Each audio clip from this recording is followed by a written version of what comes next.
ठीक ठीक।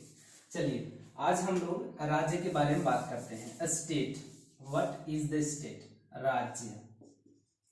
राज्य का निर्माण, राज्य का विकास प्रारंभ से कैसे होता है और आधुनिक राज्य तक, आधुनिक जो राष्ट्र राज्य की संकल्पना है स्टेट, स्टेट जो आधुनिक राष्ट्र राज्य की संकल्पना है उसका विकास क्रम किस तरह से विकास करते करते प्रारंभिक राज्य से, जो प्रारंभ में था जो राज्य उसको कहते थे नगर राज्य, नगर राज्य, इसको हम लोग सिटी, सिटी स्टेट कहते थे। कैसे ये सिटी स्टेट, ये नगर राज्य विकास के क्रम में आगे बढ़ते बढ़ते इतना बढ़ा कि ये राष्ट्र राज्य की संकल्पना तक या नेशन स्टेट की संकल्पना तक आ गया। नेशन स्टेट, नेशन स्टेट की संकल्पना तक इसके विकास को हम देखेंगे। ये जो नेशन स्टेट है ये आधुनिक राष्ट्र है, आधुनिक राज्य, आधुनिक राज्य अथवा ये कल्याणकारी राज्य है, वेलफेयर स्टेट है, कल्याणकारी राज्य। ये कल्याणकारी राज्य की अवधारणा का विकास क्रम क्या रहा है नगर राज्य से लेकर कल्याणकारी राज्य के विकास तक, इसके विकास के चरण को हम देखते हैं। तो देखते हैं कि जो सबसे पहले पूरे विश्व में जो सबसे पहले राज्य का विकास होता है वो यूनान में होता है। सर्वप्रथम यूनान में राज्य के विकास की अवधारणा सामने आती है। यूनान में सबसे पहले यूनान में राज्य की अवधारणा ने जन्म लिया।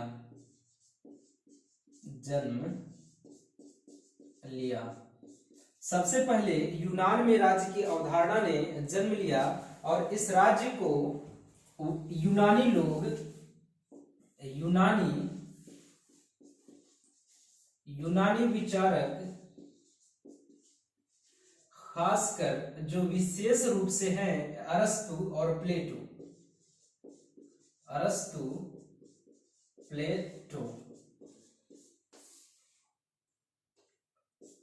अरस्तु और प्लेटो इस राज्य को पोलिश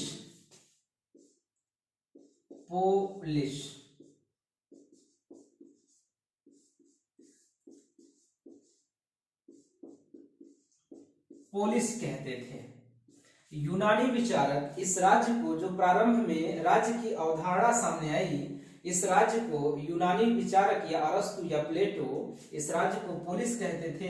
ये छोटे छोटे राज्य होते थे। हालांकि जो उत्तर उपनिवेशवादी लोग हैं, उत्तर उपनिवेशवादी,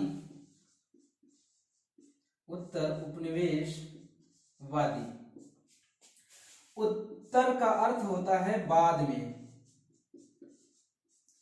में, अर्थात उपनिवेश के बाद ऐसे देश जो पहले उपनिवेश बने थे किसी देश के, उपनिवेश का अर्थ होता है कॉलोनी, ऐसे देश जो कभी किसी देश के उपनिवेश रहे हैं, उपनिवेशवाद से फ्री होने के बाद को हम लोग उत्तर उपनिवेशवादी कहते हैं। ऐसे देश के विचारक जैसे भारत के लोग उत्तर उपनिवेशवादी कहे जाएंगे, क्योंकि ब्रिटेन द्वारा भारत को उपनिवेश बनाया गया था। जब ब्रिटेन द्वारा भारत को उपनिवेश बनाया गया था और जब उसको भारत को ब्रिटेन ने फ्री किया, स्वतंत्र किया, छोड़ा, तो उसके बाद ये हो गया उत्तर उपनिवेश।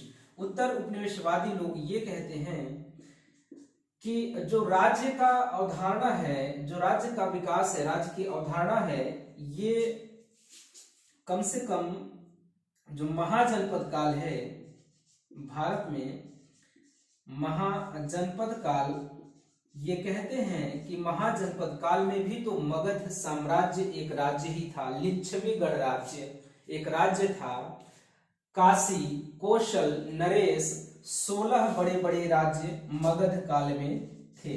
ये इन लोगों का मानना था कि राज्य का जो प्रारंभ, जो पूर्वी विचारक हैं, जो पश्चिमी विचारक हैं, पश्चिमी जो विचारक हैं, वो राज्य की अवधारणा बताते हैं तो प्रारंभ करते हैं यूनान से, जबकि उत्तर उपनिवेशवादी लोग ये कहते हैं कि राज्य की अवधारणा तो भारत में बहुत पहले महाजनपद काल में आ चुकी थी। लेकिन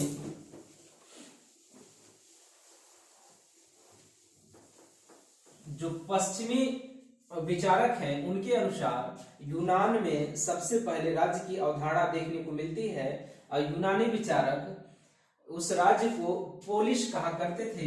ये छोटे छोटे राज्य होते थे, ये छोटे छोटे राज्य होते थे।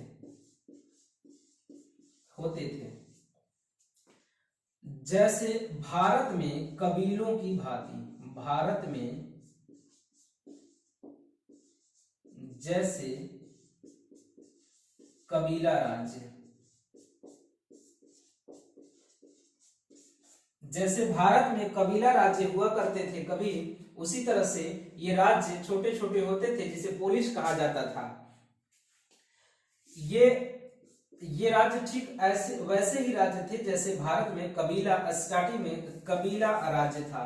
उसके बाद जो राज्य की अगली अवधारणा देखने को मिलती है वो रोम साम्राज्य में, रोम साम्राज्य में। रोम साम्राज्य में आगे चलकर राज्य की अवधारणा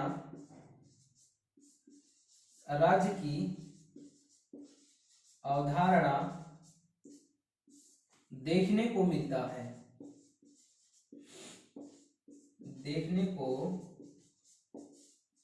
मिलता है। ये राज्य अपेक्षाकृत या ये यूनानी राज्य से बड़े होते थे, देखने को मिलता है ये यूनानी राज्य की अपेक्षा बड़े होते थे। ये यूनानी राज्य की अपेक्षा बड़े राज्य थे, बड़े राज्य थे। इनको यहाँ के लोगों ने रिपब्लिका कहा है या सिवितास। इसको सिवितास या रेस पब्लिका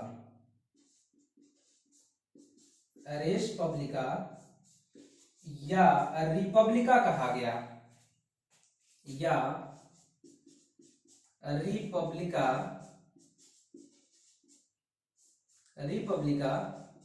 कहा गया। हम लोग देखते हैं कि राज्य का विकास क्रम क्या था। तो सबसे पहले यूनान में राज्य की अवधारणा देखने को मिलती है, और यूनानी विचारक इस राज्य को पोलिस कहा करते थे, खासकर अरस्तु और प्लेटो। ये छोटे छोटे राज्य होते थे, इन्हें नगर राज्य या सिटी स्टेट भी कहा जाता है। ये नगर राज्य या सिटी स्टेट के रूप में थे। ये जो पोलिस था ये नगर राज्य के रूप में था,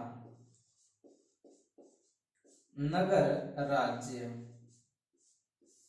या सिटी स्टेट के रूप में था। सिटी स्टेट के रूप में थे। उसके बाद जो अगला चरण है वो हमको रोमन साम्राज्य के अंतर्गत देखने को मिलता है। रोमन साम्राज्य में यूनानी साम्राज्य की अपेक्षाकृत कुछ बड़े राज्य देखने को मिलते हैं और इन राज्यों को सिवितास या रेस पब्लिका या रिपब्लिका कहा गया। इसके बाद जो अगला चरण देखने को मिलता है वो सामंतवादी राज्य देखने को मिलता है। इसके बाद सामंतवादी राज्य की अवधारणा देखने को मिलती है। ये हम लोग राज्य निर्माण का, जो राज्य के विकास का विकास क्रम है वो देख रहे हैं। सबसे पहले राज्य की अवधारणा यूनान में देखने को मिलती है, दूसरे नंबर पे रोम में और यूरोप में ही उसके बाद सामंतवादी राज्य की अवधारणा देखने को मिलती है। अगला जो चरण है राज्य के विकास का वो सामंतवादी राज्य है। सामंत वो होते हैं, कोई एक बड़ा राजा है,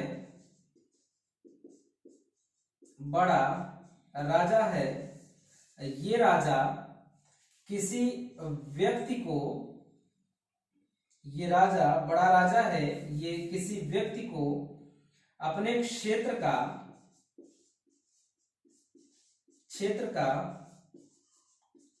कुछ भाग,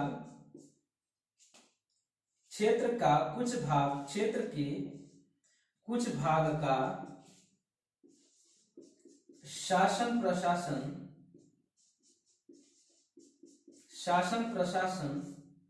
सौंप देता है। ये बड़ा राजा किसी एक व्यक्ति को, किसी योग्य व्यक्ति को अपने क्षेत्र में से थोड़े से क्षेत्र का शासन प्रशासन किसी को सौंप देता है। ऐसे ही और किसी व्यक्ति को अपने क्षेत्र का कुछ शासन प्रशासन सौंप देता है। यही जो व्यक्ति होंगे इसको सामंत कहा जाएगा। आगे चल के जो रोम के बाद यूरोप में जो राज्य दिखाई पड़ता है वो सामंतवादी राज्य देखने को मिलता है। अर्थात ऐसे छोटे छोटे राजे रजवाड़े जो कि किसी बड़े राजा के अंतर्गत कार्यरत थे, जो किसी बड़े राजा के अंतर्गत आते थे, उन्होंने उस राज्य की सत्ता अपने हाथ में ले ली, तो उस राज्य को सामंतवादी राज्य कहा गया। तो अगला जो चरण देखने को मिलता है वो सामंतवादी राज्य होता है। सामंतवादी राज्य, इसमें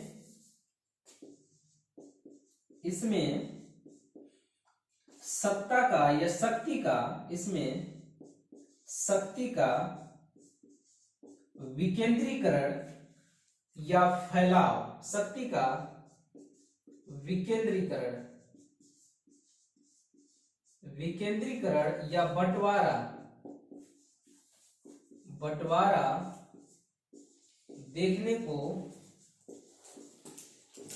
मिलता है।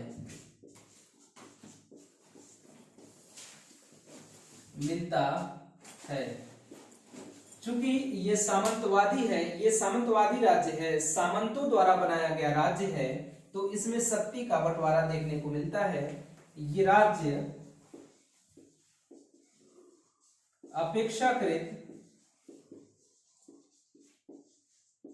अपेक्षाकृत कमजोर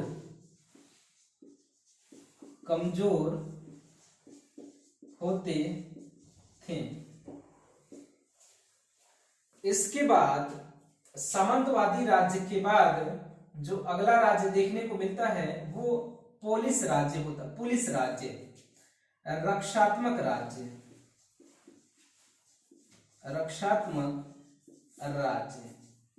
की अवधारणा देखने को मिलती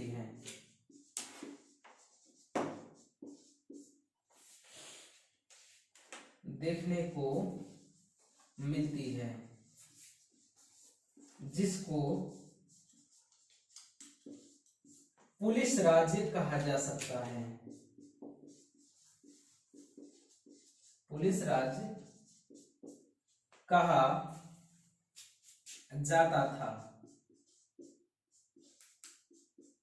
इसको हम पुलिस राज्य कहते थे। ये राज्य का जो मुखिया होता था वो जनता के केवल रक्षा का दायित्व अपने पास रखता था। राज्य का जो मुखिया होता था, राज्य का मुखिया जनता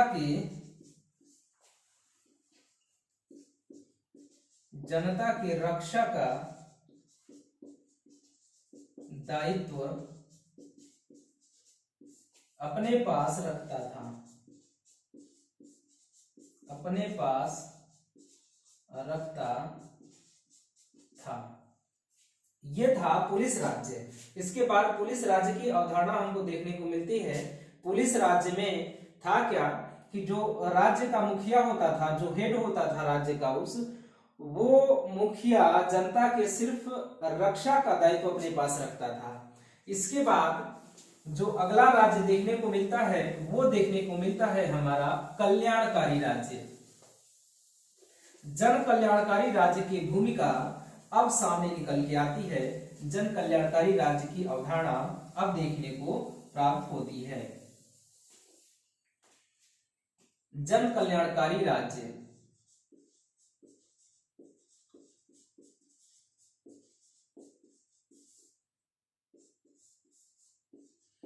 वही राज्य जो पुलिस राज्य था, पुलिस राज्य ने ही रक्षा के अलावा जनता के कल्याण का जिम्मेदारी अपने ऊपर ले लिया। जन कल्याणकारी राज्य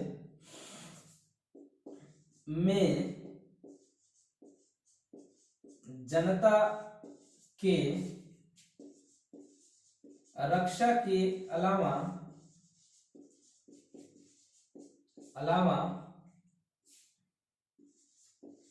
उनके कल्याण के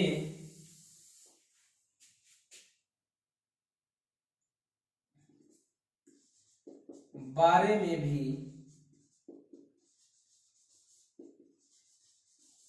राज्य द्वारा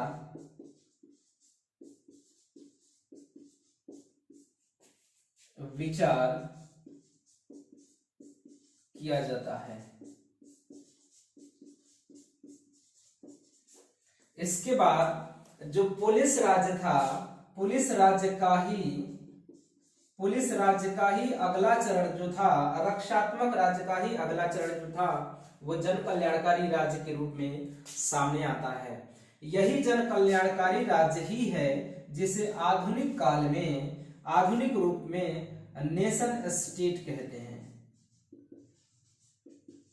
नेशन स्टेट या राष्ट्र राज्य, राष्ट्र राज्य। इसके लिए जन कल्याणकारी राज्य के लिए, जिसका दायित्व जनता का रक्षा करने के अलावा उनके कल्याण के बारे में भी सोचना है, इसके लिए राष्ट्र राज्य शब्द का प्रयोग सर्वप्रथम हीगल ने किया था। राष्ट्र राज्य या नेशन स्टेट शब्द का प्रयोग सर्वप्रथम हीगल ने किया था और मैकियावेली ने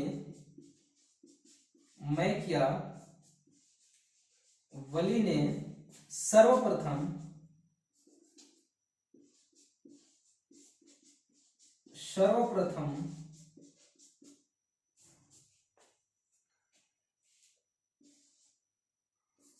राज्य के लिए स्टैटो शब्द का प्रयोग किया। स्टैटो शब्द का प्रयोग किया। सर्वप्रथम मैकियावेली ने राज्य के लिए स्टैटो शब्द का प्रयोग किया, जो आधुनिक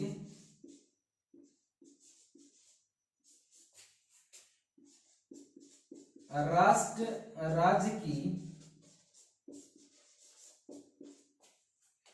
नींव थी। स्टेटो शब्द से ही स्टेट निकला है, स्टेटो शब्द से ही, जिसको मैकियावेली ने कल्याणकारी राज्य के लिए प्रयोग किया, वो स्टेटो शब्द से ही स्टेट शब्द निकल के आता है, जो कि आधुनिक राष्ट्र राज्य की नींव पड़ी। इसके बाद एक बुक है, एक पुस्तक है, political science and government.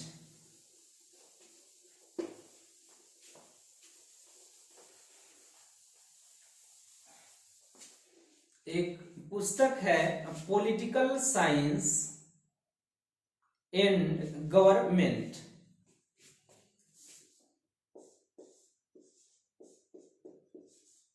Political science and government.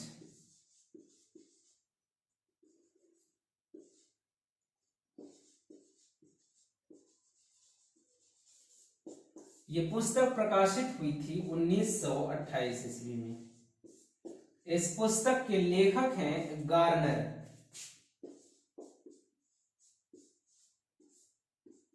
Garner ने इस पुस्तक में कहा है कि राजनीतिक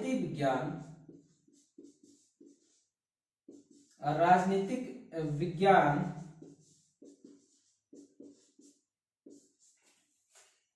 राजनीति विज्ञान का प्रारंभ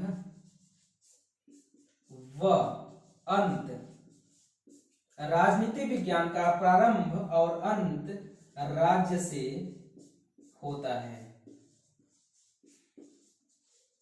राज्य से होता है। राजनीति विज्ञान का अंत और प्रारंभ राज्य से होता है, ऐसा स्टेटमेंट गार्नर महोदय अपने पुस्तक पॉलिटिकल साइंस एंड गवर्नमेंट में करते हैं। अगर राजनीति विज्ञान का स्टार्टिंग या प्रारंभ और अंत राज्य से होता है, तो पहले हम लोग देखते हैं कि राज्य क्या है, स्टेट क्या है। तो हमने स्टेट के विकास को, राज्य के विकास के चरण को हमने देख लिया कि यूनान में, फिर रोम में, उसके बाद सामंतवादी राज्य, उसके बाद सामंतवादी राज्य के बाद पुलिस राज्य, जिसको रक्षात्मक राज्य कहा हमने, और उसके बाद जन कल्याणकारी राज्य की भावना सामने आती है। और यही जन कल्याणकारी राज्य जो है, यही आधुनिक राष्ट्र राज्य की अवधारणा है। अब ये हो गया राज्य। अब अगला आता है राज्य के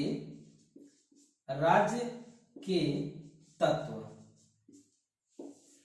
राज्य के तत्व या राज्य के अंग। राज्य क्या हो सकता है, राज्य कौन हो सकता है, राज्य किसको कह सकते हैं, उसका एक पैमाना हो सकता है देखने के लिए कि राज्य अगर निश्चित जनसंख्या है, निश्चित भूभाग है, भूभाग, जनसंख्या,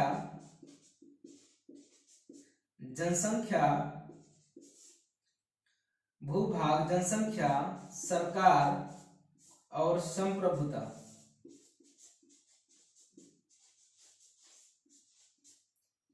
ये चार चीजें अगर है कहीं पे, तो हम उसको राज्य कह सकते हैं। इन चारों चीजों के बारे में विस्तार से चर्चा हम करेंगे, और इसके बाद राज्य किसको कहते हैं इस बारे में हम चर्चा करेंगे कल के वीडियो में। लेकिन आज इससे पहले भारतीय राज्य व्यवस्था के अंतर्गत,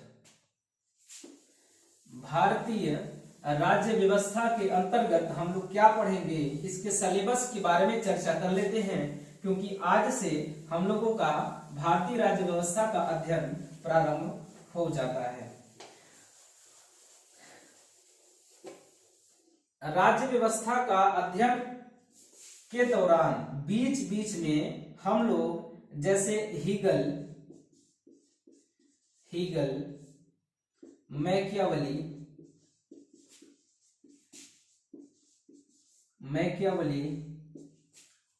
अरस्तु,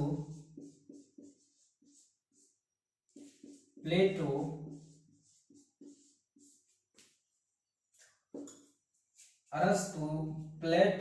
हीगल, गार्नर,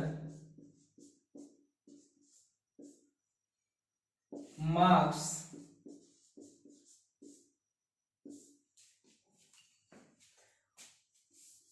आदि राजनीतिक विचारक के बारे में समय मिलने पर एक वीडियो में हीगल से संबंधित, राज्य संबंधित या राजनीति संबंधित, पॉलिटिकल साइंस संबंधित जो इनके विचार थे, जो अरस्तु, प्लेटो, गार्नर, मार्क्स, कार्ल मार्क्स आदि, जैसे अपने यहां चाणक्य, महात्मा गांधी,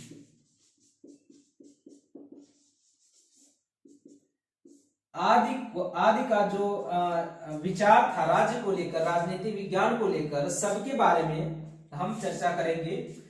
हम राज्य व्यवस्था पढ़ने के दौरान, राज्य व्यवस्था जब हम पढ़ रहे होंगे तो बीच बीच में समय निकाल के एक वीडियो राज्य व्यवस्था, पूरा का पूरा भारतीय राज्य व्यवस्था खत्म होने से पहले हम लोग कम से कम 15-20 ऐसे राजनीतिक चिंतन, राजनीतिक विचारक के बारे में पढ़ लेंगे। एक वीडियो बनाएंगे हीगल पे 1 घंटे का, 1-1.5 घंटे का, मैकियावेली, अरस्तु, प्लेटो, Garner, Karl Marx, Chanakya, Mahatma Gandhi जैसे राजनीतिक विचारक, राजनीतिक चिंतकों पर एक वीडियो 1-1-1.5 घंटा का जितना हो सकेगा उतना बनाया जाएगा और अपलोड किया जाएगा। इसी दौरान हम लोग जो भारतीय राज्य व्यवस्था है उसको कंटिन्यू करे रहेंगे। या तो हो सकता है कि सोमवार से शनिवार तक भारतीय राज्य व्यवस्था का अध्ययन होगा और रविवार का जो वीडियो होगा वो ऐसे ही किसी एक विचारक पे होगा। तो भारतीय राज्य व्यवस्था के अंतर्गत भारतीय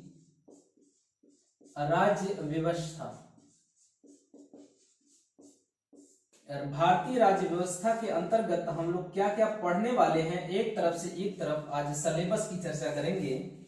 हमने थोड़ा सा स्टार्टिंग में राज्य के बारे में देख लिया, राज्य के विकास के चरण के बारे में देख लिया, और राज्य विकास के चरण में अपने किस प्रकार से नेशन स्टेट तक, राष्ट्र राज्य या कल्याणकारी राज्य, आधुनिक कल्याणकारी राज्य के रूप में उभर कर सामने आता है, इस बारे में हमने चर्चा किया।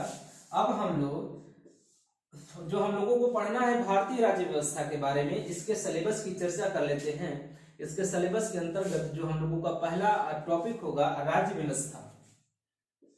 अगर हम लोग राज्य व्यवस्था पढ़ रहे हैं तो राज्य व्यवस्था क्या है, इसकी जरूरत क्यों पड़ती है, क्या इसकी जरूरत थी या नहीं थी, के बारे में एक चर्चा करेंगे। राज्य व्यवस्था एक परिचय, राज्य व्यवस्था एक परिचय।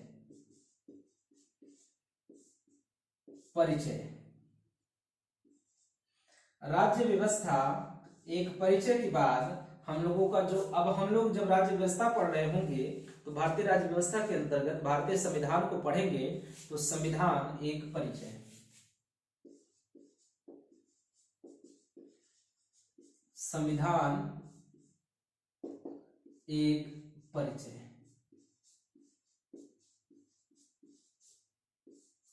राज्य व्यवस्था एक परिचय में हम लोग लोकतंत्र, राजतंत्र, धर्मतंत्र और विधायिका, कार्यपालिका, न्यायपालिका जैसे महत्वपूर्ण बिंदुओं पर चर्चा करेंगे।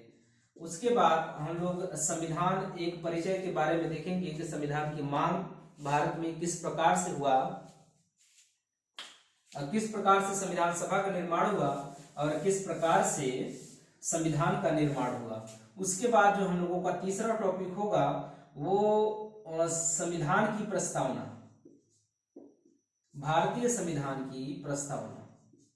क्योंकि हम लोग भारतीय राज्य व्यवस्था पढ़ रहे हैं तो यहाँ भारतीय नहीं लिखेंगे, फिर भी अंडरस्टूड सी बात होनी चाहिए कि हम लोग भारतीय संविधान की प्रस्तावना की बात कर रहे हैं। प्रस्तावना, प्रस्तावना के बाद हम लोग जो अगला टॉपिक होगा भारत का संघ और उसका राज्य क्षेत्र। चौथा जो टॉपिक है भारत का भारतीय संघ, भारत संघ व उसका राज्य क्षेत्र। भारत संघ व उसका राज्य क्षेत्र के बाद जो हम लोग देखेंगे अगला टॉपिक वो होगा नागरिकता।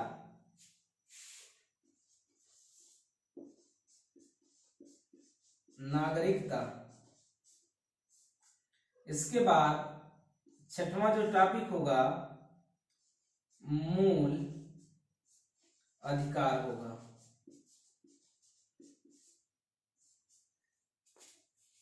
भारत संघ व उसका राज्य क्षेत्र, नागरिकता, मूल अधिकार के बाद जो हम लोगों का सातवां टॉपिक होगा राज्य के नीति निर्देशक तत्व। राज्य के नीति निर्देशक तत्व। ये सब टॉपिक सातवां टॉपिक के बाद जो हम लोगों का आठवां टॉपिक होगा वो होगा मूल कर्तव्य। मूल कर्तव्य, मूल कर्तव्य। मूल कर्तव्य के बाद का जो हम लोग अगला टॉपिक देखेंगे, आठवें टॉपिक के बाद जो हम लोगों का नौवां टॉपिक होगा मूल कर्तव्य के बाद वो होगा कार्यपालिका।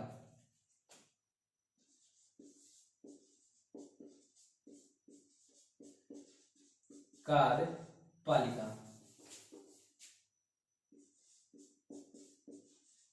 कार्यपालिका में हम लोग राज्य की कार्यपालिका, केंद्र की कार्यपालिका और राज्य की कार्यपालिका के बारे में चर्चा करेंगे।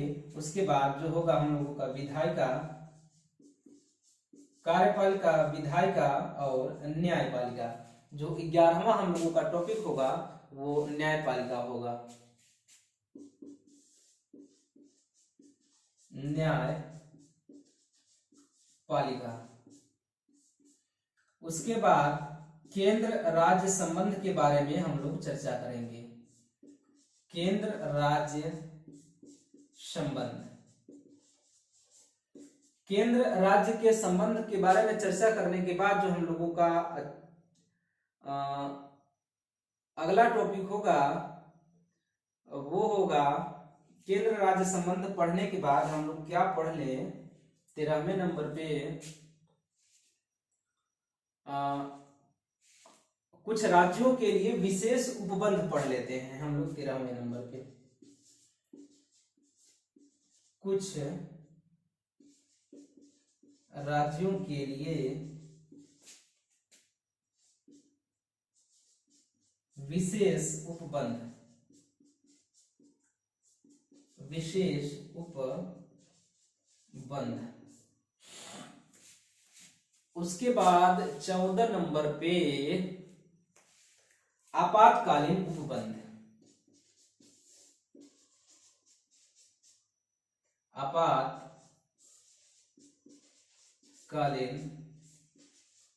उपबंध। आपातकालीन उपबंध के बाद पंचायती राज व्यवस्था और पंचायती राज व्यवस्था और नगरपालिका। पंचायती राज और नगरपालिकाएं।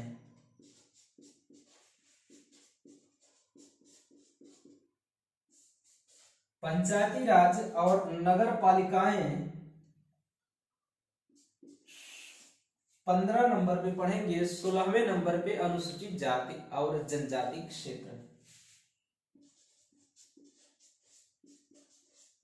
अनुसूचित जाति व जनजाति क्षेत्र। 17 नंबर पे जो हम लोग पढ़ने वाले हैं, 17 नंबर पे संविधान का संशोधन देखेंगे। ये कंप्लीट होने के बाद संविधान का संशोधन, संविधान का संशोधन।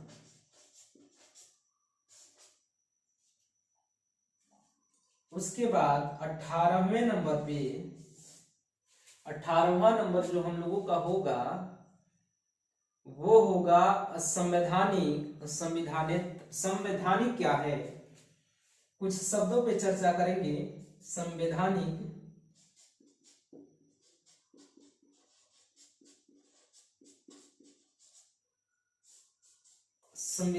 संविधानेतर, संविधानेतर। इन चर्चों को, इन शब्दों को परिभाषित करेंगे। सांविधिक और विनियामक।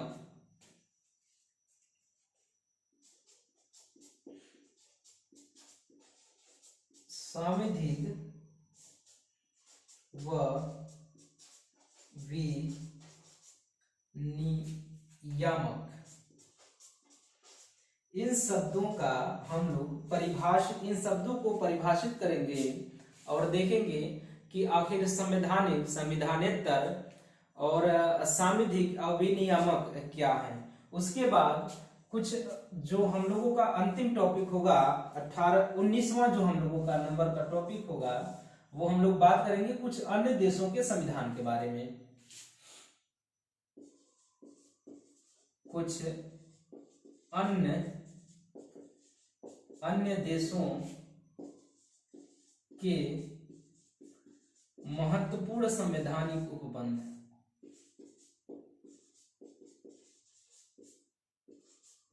कुछ महत्वपूर्ण संवैधानिक उपबंध। तब जाके हम लोगों का कंप्लीट होगा भारतीय राज्य व्यवस्था। भारतीय राज्य व्यवस्था के अंतर्गत हम लोग कुल मिला के 19 टॉपिक पढ़ेंगे। जबकि हमने आपको पहले ही बता दिया 19 टॉपिक के अलावा जो हम लोग पढ़ेंगे वो बीच बीच में या तो संडे को, रविवार को किसी एक राजनीतिक चिंतक को लेंगे, राजनीतिक विचारक को लेंगे और उसके बारे में विस्तार से अध्ययन करेंगे। उस राजनीतिक चिंतक का, राजनीतिक विचारक का जन्म और उस प्रारंभ में उसके प्रारंभिक जीवन के बारे में भी चर्चा करते हुए उसके राजनीतिक संबंध में उसके विचारों की चर्चा करेंगे और आगे बढ़ेंगे। और फिर अगले जो 7 दिन होगा, जो सोमवार से शनिवार तक हम लोग इन टॉपिकों पर चर्चा करने वाले हैं। तो अब हम लोग अगला टॉपिक लेके मिलते हैं जो राज्य व्यवस्था में, भारतीय राज्य व्यवस्था में, वो होगा राज्य व्यवस्था का परिचय। राज्य व्यवस्था के परिचय में हमने कुछ परिचय देख लिया है, कुछ बातें कर ली हैं। अब हम लोग कल करेंगे राज्य व्यवस्था का जो अंग है, जो राज्य का जो 4 अंग है उसके बारे में चर्चा करेंगे विस्तार से। उसके बाद फिर देखते हैं जो चर्चा करना होगा वो होता रहेगा। अब मिलते हैं, अब हम अगले वीडियो में राज्य व्यवस्था एक परिचय नामक टॉपिक को लेकर और एक टॉपिक लेके आगे बढ़ते चलेंगे और हम लोग अपने राज्य व्यवस्था विषय को कंप्लीट करेंगे। और कुछ ही दिनों में 2-4 दिनों के अंदर हम लोग भूगोल का भी अध्ययन प्रारंभ करने वाले होंगे। हम लोगों का 2 विषय जो कि इतिहास है, इतिहास, प्राचीन इतिहास,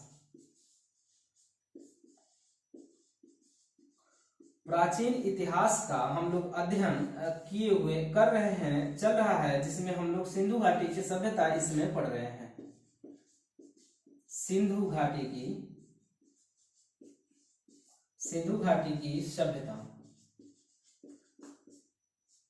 अब हम लोगों का जो एक अगला विषय है, जो अगला बहुत ही महत्वपूर्ण विषय है, वो भारतीय राज्य व्यवस्था है। भारतीय राज्य व्यवस्था, भारतीय राज्य व्यवस्था। हेलो, ओए,